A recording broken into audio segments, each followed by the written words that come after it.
Europe 1 Soir. 19h, 21h, Pierre de Villeneuve. Je salue les débatteurs du soir. Bonsoir Raphaël Steinville. Bonsoir Pierre. Directeur adjoint de la rédaction du JDD. Et bonsoir à vous Georges Fenech. Bonsoir. Et je salue l'ancien ambassadeur de France aux États-Unis. Bonsoir Philippe Etienne. Bonsoir. Ce soir, ou devrais-je dire plutôt cette nuit, Kamala Harris et Donald Trump vont donc débattre pour la première fois publiquement. L'élection américaine, c'est le 5 novembre. Autant dire que c'est après-demain ou même demain. Est-ce que l'Amérique est prête à voter ? Ah, mais l'Amérique va commencer à voter parce qu'en fait, avant le 5 novembre, il y a le début du vote par correspondance, il y a le début de ce qu'ils appellent early voting, et donc ce débat intervient peut-être à quelques jours des premiers votes. Ça, c'est le côté, c'est la forme, mais est-ce que dans leur esprit, Philippe Etienne, est-ce que l'Amérique est prête à voter sur, j'allais dire, une candidature aussi tranchée que Harris et Trump ? Alors c'est vrai que quand on regarde les sondages, en tout cas quand c'était Biden-Trump, les Américains n'avaient pas envie de cette affiche. Ils rejetaient ce choix. Parce que trop vieux, parce que trop déjà vu, et oui, trop déjà vu, exactement. Ils voulaient du nouveau. Alors et là, donc du coup, le clip de campagne Kamala Harris, Yes We Cam, revient un peu. L'élément Harris a remobilisé d'abord l'électorat démocrate. Donc maintenant, on a le même niveau d'enthousiasme, comme on dit, entre les deux camps. Mais en fait, ce que la nouvelle candidature Harris, la convention démocrate à Chicago ont réussi à faire, c'est ramener les deux candidats à égalité. Et maintenant, c'est pour ça que ce débat est important, l'élection est de nouveau extrêmement incertaine. On a remis une pièce dans le jukebox, parce que c'est vrai qu'il y a un mois, on donnait Trump gagnant face à Biden. Exactement. Et puis, depuis Kamala Harris, on a des candidats du coude à coude. Qu'est-ce qui provoque l'indécision encore chez certains Américains ? Alors, j'ai en tête un chiffre de 15 à 20% des électeurs américains qui soit sont indécis, soit sont prêts encore à changer. Donc c'est important. Oui, mais ça c'est un constat, mais vous qui les connaissez bien, ces Américains. Donc ce qu'ils veulent voir, c'est d'abord Harris. C'est qui Harris ? Il y a des gens qui sont prêts à voter Trump, mais qui ne sont pas enthousiasmés par Trump, parce que Donald Trump, c'est quand même... Tout le monde connaît son caractère. Hein, et c'est à double tranchant, non, vous direz certains vont voter pour lui de toute manière, beaucoup même, la base de son électorat, et puis certains hésitent à cause de sa personnalité, quelqu'un qui est très concentré sur lui-même. Il y a ceux-là, donc, et puis il y a aussi ceux qui, tout simplement, voudraient voter démocrate, mais étaient très déçus par la proposition de Biden et sont toujours pas totalement convaincus et se demandent qui est Harris. Et puis, troisièmement, il y a des gens vraiment indécis. Raphaël Steinville. Oui, au fond, cette nuit, qui a le plus à gagner et le plus à perdre entre Donald Trump et Kamala Harris ?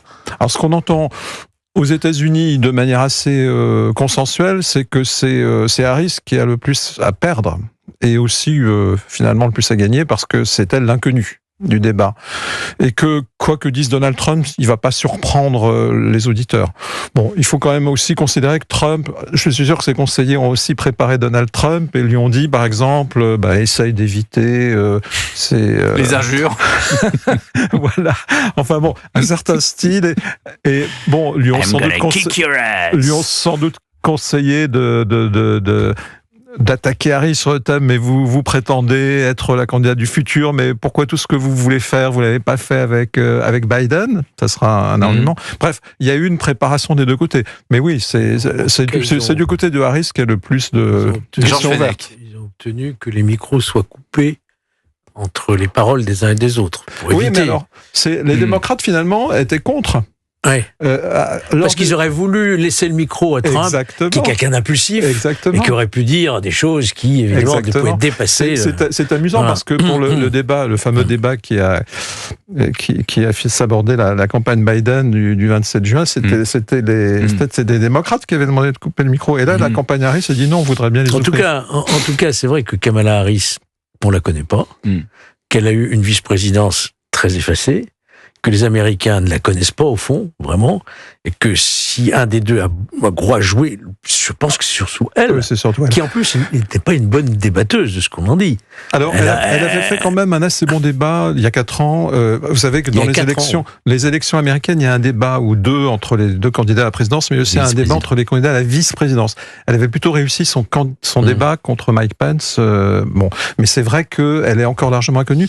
Et elle a deux doutes. Qui est-elle vraiment? Et aussi, pourquoi a-t-elle changé d'opinion? Parce que les républicains l'accusent d'être une communiste, une radicale de gauche, très très à gauche. Enfin, on n'est pas dans le macartisme non plus, hein, on n'est pas dans l'Amérique des années 50. Là. Mais c'est vrai qu'elle avait des positions quand elle candidatait pour l'investiture démocrate contre Biden et les autres en 2020. Elle avait pris des positions très à gauche parce qu'elle voulait avoir le soutien de la gauche du parti. Et donc là maintenant, elle dit mais je suis plus du tout sur ces positions parce que j'ai vu en 3 ans à la Maison Blanche que voilà.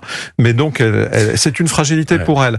Et donc évidemment les républicains vont la titiller là-dessus, tandis qu'elle, ce soir, elle va se présenter comme une candidate quand même d'avenir, et puis en jouant la jeunesse par rapport à Trump. Ce débat, je pense, va être déterminant, comme certains autres débats l'ont été dans le passé, et donc on attend beaucoup, il y aura probablement plus de 50 millions de téléspectateurs aux États-Unis. Oui, ce que 70 millions. On dit 70 millions, vous vous rendez compte. Ce que disait Anne Toulouse dans son intervention dans le journal. Et c'est pour ça que c'est important aussi, parce que je parlais des électeurs indécis ou. C'est ça. Et c'est là qu'ils peuvent les atteindre, parce que ces électeurs sont aussi souvent parfois des électeurs qui suivent pas trop près la politique. Il y a les indécis et il y a les indépendants, c'est-à-dire qu'il y a ceux qui disent mais moi je ne veux ni des démocrates ni des républicains. D'ailleurs, il y a eu une fiction il y a quelques années sur Netflix avec Kiefer Sutherland sur Designated Survivor, où effectivement le président est élu pas sur un coup de bol, mais justement sur une tragédie. Et le dernier du gouvernement, il est secrétaire d'État à l'urbanisme et il est indépendant. Et c'est justement, je trouve que ça a été bien joué de la part des scénaristes parce que il est ni l'un ni l'autre. Voilà. Et puis là, j'essaye de rassembler, alors parce que là, en l'occurrence, il y a tout sauf du rassemblement dans les deux candidats. C'est pour ça, si vous l'avez bien suivi la campagne, que Harris a dit qu'elle prendrait un républicain dans son cabinet, et Trump met en avant 2 démocrates. Attends, on a l'impression d'être avec Michel Barnier, là. Voilà. Est-ce que le ralliement de Kennedy, qui concourait sous la bannière des indépendants, a finalement... Pour Trump, bien sûr. Oui. Pour Trump, a quelque chose de symbolique, ou est-ce que finalement c'est très anecdotique dans cette campagne? Bon, c'est symbolique parce que c'est Kennedy, c'est le fils de Bob Kennedy, le frère. Le neveu de John. Le frère de John qui avait été son ministre de la Justice, il est au cœur de la famille Kennedy. Mais le reste de la famille Kennedy, effectivement, a dit mais c'est pas du tout il représente pas du tout le point de vue de la famille Kennedy. Ça, c'est symbolique. Bon, ce qui est important, c'est de voir si finalement il va ramener des électeurs indépendants, comme disait Pierre, ou des électeurs hésitants vers Trump. C'est pas complètement évident parce qu'il avait quand même pris des positions extrêmement radicales, notamment anti-vaccins, complotiste un peu, qui était déjà assez proche d'une partie de la base de l'électorat de Trump. Mais en fait, c'est quand même symbolique parce qu'il s'appelle Kennedy et ça peut troubler, disons, une partie de l'électorat. On l'a dit, la grande inconnue, c'est Kamala Harris. Elle a été présidente des États-Unis pendant quelques heures quand Joe Biden se faisait opérer. C'était il y a 1 an et demi à peu près. Il y a son clip de campagne. C'est intéressant de le regarder parce que on remarque qu'il y a une grande majorité, peut-être 75% de personnes de couleur dans ce clip. Donc il y a des latinos, des afro-américains, des indiens, tout cela évidemment ciblé, mais il n'y a pas ou peu en tout cas de WASP comme on dit aux États-Unis, donc des blancs caucasiens d'origine européenne. Est-ce que c'est un piège qui peut se retourner contre elle, Philippe Etienne ? Moi je pense que l'importance que les minorités ou les communautés que vous avez citées, c'est les latinos. Parce qu'elle a c'est eux qui font toujours le levier dans les élections. Et c'est un électorat extrêmement important. Parce que une partie de l'électorat, surtout les hommes, s'est un peu éloigné des démocrates vers les républicains. Et donc ça fait partie des électorats qui vont décider l'élection. Et attention, ils ne sont pas seulement dans le sud des États-Unis, dans certains des swing states comme l'Arizona ou le Nevada. Ils sont aussi de plus en plus dans les États du Nord. Sinon... Moi, je vois plus d'après les sondages, en tout cas, une différence entre hommes et femmes que entre les différentes communautés. Il y a une très grosse différence. Une grosse majorité des femmes qui déjà votaient démocrate et qui, a fortiori, votent Kamala. Une majorité des hommes qui votent républicain. Je posais la question. C'est assez spectaculaire. Je posais la question parce que il y a dans le camp démocrate des démocrates qui pensent que les minorités c'est important, et puis il y a d'autres démocrates qui pensent que les minorités ça n'est pas forcément le nerf de la guerre. Tout à fait. C'est un peu pour ça. Est-ce que s'ils se voient pas entre guillemets, ou s'ils voient pas leurs enfants ou leurs congénères dans le clip, ils se disent bon bah finalement Kamala Harris elle ne me représente pas. C'est la raison pour laquelle elle a choisi comme colistier un candidat à la vice-présidence, Tim Walz, le gouverneur du Minnesota, qui lui, par contre, a le profil du bon classe moyenne, vient du Nebraska, même de fermier, et puis comme homme politique. C'est l'homme qui murmurait à l'oreille des chevaux, ce que vous me dites là, non? Absolument. C'est un peu Robert Redford, quoi. Alors ensuite, il a mené plutôt une politique de gauche comme gouverneur du Minnesota, mais enfin, sociologiquement, voilà, il a été coach, il a été prof, donc il représente un peu cette partie de l'Amérique qui n'est pas forcément sur le clip de Kamala. En tout cas, on vit une campagne présidentielle aux États-Unis absolument passionnante. Oui. Alors qui aurait pu n'était plus il y a un mois. Imaginer une tentative d'assassinat, vous vous rendez compte? Le retour de Trump, le retrait de Biden. On vit vraiment une campagne absolument exceptionnelle dans un contexte en plus international extrêmement troublé. Donc l'importance pour le monde entier de savoir qui sera le prochain président. Et en plus, pour la première fois sans doute, la possibilité qu'une femme devienne présidente des États-Unis, parce que Hillary Clinton, bon, ça n'a pas fonctionné, mais c'est quand même bien la première fois, et en plus une femme de couleur aux États-Unis, ce serait le slogan qui a été repris par effectivement Barack Obama, Yes we can, là c'est Yes she can, elle peut le faire, c'est elle qui peut le faire. C'est vraiment une campagne exceptionnellement passionnante. Alors, elle a été très très très coachée par les Obama, Kamala Harris. Les deux Obama ont joué un rôle important à la convention. Leurs deux discours le mardi ont été effectivement une partie importante de la... Et on imagine qu'ils leur apprennent à parler, à s'exprimer, à déjouer les pièges, enfin toute... Mais d'ailleurs, une partie du staff d'Obama est revenue dans le staff de campagne de Kamala. Donc c'est à la fois un mélange de gens qui travaillent avec Joe Biden, avec sa compagne, et de gens qui travaillent avec Obama. Et puis il y a souvent cette comparaison, l'espoir qui renaissait avec l'arrivée de Kamala Harris en haut du ticket démocrate. On l'a comparé avec la première campagne d'Obama. Raphaël Saint-Ville. Est-ce que la principale difficulté pour Donald Trump, finalement, ce ne serait pas qu'il avait conçu sa campagne pour affronter à nouveau Joe Biden, et que finalement ce premier débat en juin, ce face-à-face qui a contribué à ce que les démocrates débranchent Joe Biden, a renversé les plans de Donald Trump. Alors certes, l'attentat a fait que pendant quelques jours, il a marché sur l'eau et on lui prédisait la présidence, mais aujourd'hui, les cartes sont complètement rebattues, et c'est un autre duel totalement inédit, avec un candidat Donald Trump qui est rompu à l'exercice, qui a du débat télévisé, mais qui pour autant n'a pas toujours surperformé dans cet exercice. Absolument. Et qui présente certains risques que son entourage connaît bien, dans des risques de dérapage notamment. Vous avez tout à fait raison.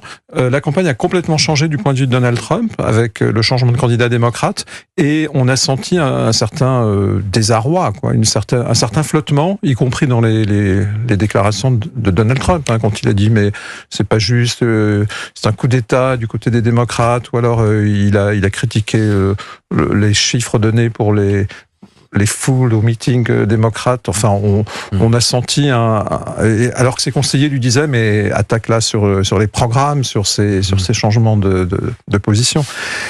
Moi, ce qu'on voit maintenant, et ça va être l'objet du débat aussi, c'est qu'aussi du côté des Républicains, on va voir si Trump recentre sa campagne et effectivement invente une nouvelle campagne adapté à l'adversaire démocrate. Je voudrais m'adresser à l'ambassadeur que vous êtes et qui connaît aussi les enjeux des impérialismes Est-Ouest. Est-ce que, comme le dit Trump, est-ce qu'il a la solution, ou en tout cas une solution meilleure pour parler à Poutine ? Alors lui, il est convaincu qu'il peut parler aux dirigeants et que ça aboutit à des résultats. On peut regarder ce qui s'est passé dans son premier mandat. Il faut être objectif. Il y a eu un succès au Proche-Orient avec les accords d'Abraham.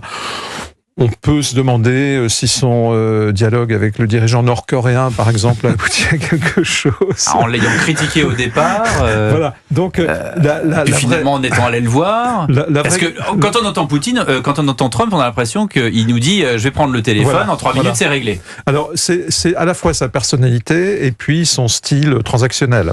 Ouais, c'est l'homme d'affaires. Voilà. Donc, la vraie question, c'est celle que vous posez, c'est l'Ukraine et Poutine, s'il est élu, comment... Mais plutôt oui ou plutôt pas ?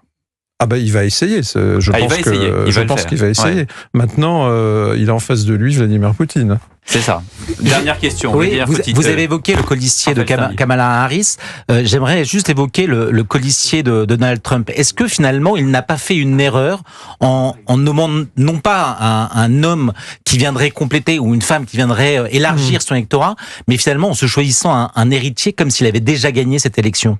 Un peu, oui, parce que moi, je connais aussi J.D. Vance. C'est un garçon très intelligent qui amène à Trump le contact avec la tech. C'est un ancien banquier de venture capital.